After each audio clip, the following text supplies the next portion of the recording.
વિશ્વ યોગ દિવસ શનિવાર નિમિત્તે શ્રી કચ્છભજનદેવ હનુમાનજી દાદાને પ્યોર સિલ્કના વાઘા પહેરાવવામાં આવ્યા. સાથે સિંહાસનને 100 કિલોથી વધુ ગુલાબના ફૂલોનો શણગાર કરવામાં આવ્યો અને સુખડીનો અન્નકૂટ ધરાવવામાં આવ્યો હતો.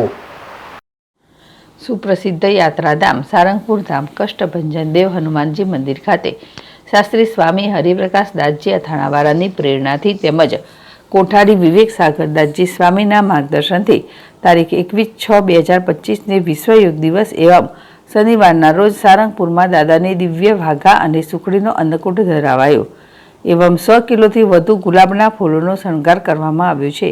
આજે સવારે 5:30 કલાકે મંગળા આરતી એવં 7 કલાકે શણગાર આરતી પૂજારી સ્વામી દ્વારા કરવામાં આવી હતી. મંદિર પરિસરમાં આવેલ યજ્ઞશાળામાં મારુતિ યજ્ઞનું આયોજન કરવામાં આવ્યું હતું. વિશ્વ યોગ દિવસ નિમિત્તે કિંગ ઓફ સારંગપુર દાદાના સાનિધ્યમાં વિશ્વ યોગ દિવસ યોગને સૂર્ય નમસ્કાર વિવિધ આસન જેમાં બરવારા તાલુકાના લોકો સહિત અહીં દાદાના દર્શને આવેલા ભક્તો પણ જોડાયા હતા. આજે અનેક હરિભક્તોએ દર્શન એવં મહાપ્રસાદનો લાભ લઈ ધન્યતાનો અનુભવ કર્યો હતો.